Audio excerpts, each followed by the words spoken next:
bagaimana manusia tuh mencari sandaran hati saat merasa dirinya tuh hilang, lost control, sendiri, alone ya, dan dalam menjalani kehidupan sehari-hari seperti ini gitu. Dan apa sih makna lagu dari Sandaran Hati? Kalau makna lagu Sandaran Hati udah banyak ya videonya, nanti cari-cari sendiri lah ya, karena turunan dari pertanyaan ini kan banyak banget juga. Misalnya bagaimana mencari sandaran hati, semua pertanyaan untuk menemukan kriteria, untuk menemukan mana yang benar, itu selalu mulai dengan kriteria. Kadang-kadang kita nggak berani bangun kriteria, makanya kita apa yang benar, bangun kriteriamu. Yang benar itu gimana sih menurutmu? Oke, yang benar adalah pasangan yang tidak pernah mengecewakanmu. Berarti kamu akan sendiri seumur hidup. Ada setiap pasangan pasti pernah mengecewakan. Kamu nggak pengen bau kentut, semua kentut orang bau. Pasti ada momen memungkinkan di mana kamu kecewa. Kan gitu misalnya. Oke, berubah kriteriamu makanya untuk menemukan. Kalau kamu tidak punya kriteria, gimana kamu bisa ngomong benar atau enggak? Kan gitu. Jadi saya bangun dulu kriteria kalau mau menemukan yang benar atau yang salah. Oke. Tadi yang kedua adalah ngomong tentang fungsional. Fungsional tuh gimana kalau kita sedang keadaan sendiri, kita terus nggak bisa ngapa-ngapain, bingung nih kepada siapa kita bersandar. Katakanlah gini, saya ambil satu dulu yang dari dunia, terus kemudian kita ambil yang vertikal ya. Yang dunia dulu. Kenapa ada yang disebut sebagai social value yang kita anggap bersama bahwa mencuri itu buruk, yang gini itu boleh, etik dan seterusnya itu menurut saya itu adalah agregasi dari peradaban. Semua orang punya value macam-macam berbeda-beda, tapi yang sama kemudian dijadikan komunal. Standar komunal yang benar dan baik itu kayak gini nih. Saya nggak mengatakan itu selalu benar, tapi output ini adalah dari rata-rata agregasi dari penduduknya di situ.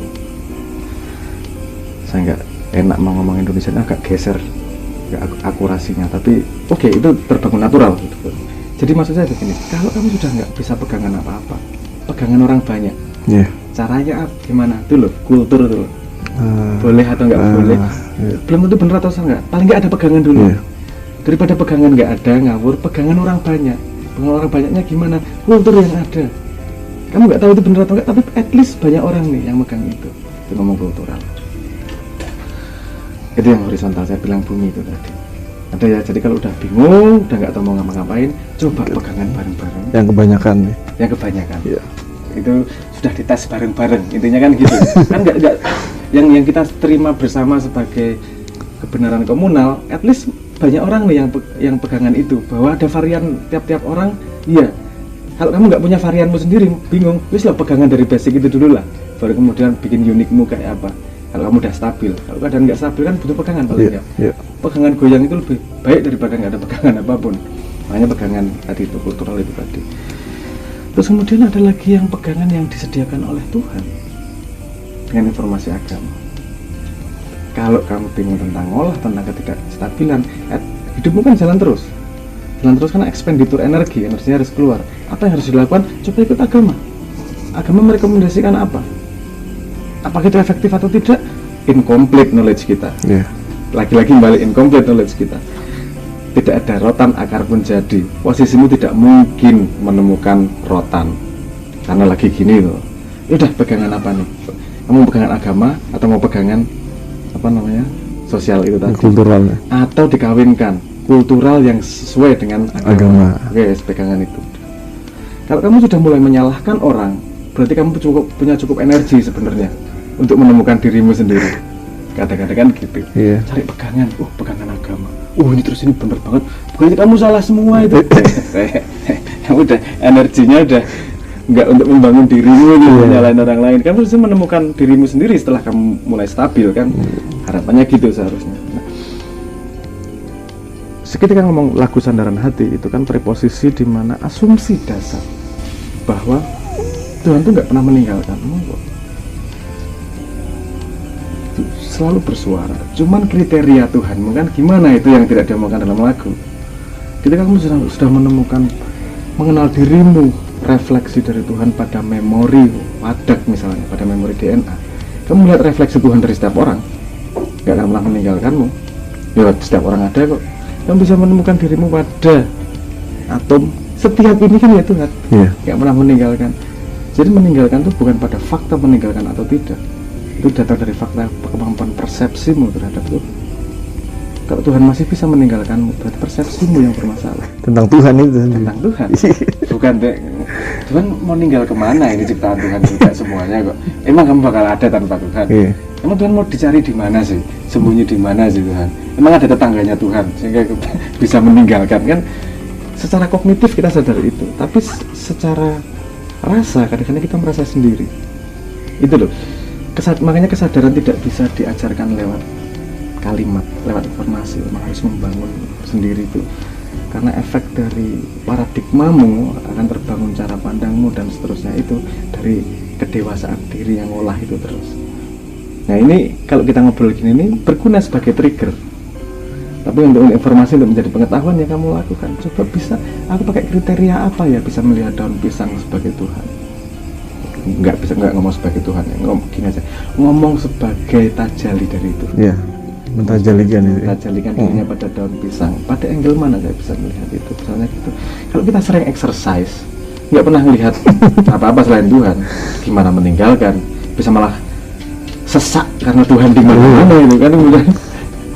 Ya gitu kalau mau sandaran hati. Tapi saya rangkum sebagai praktikal, ada pegangan yang kultural, lihat sekitarnya. Kalau memang lagi sangat goyah, atau pegang agama seperti yang diajarkan secara umum.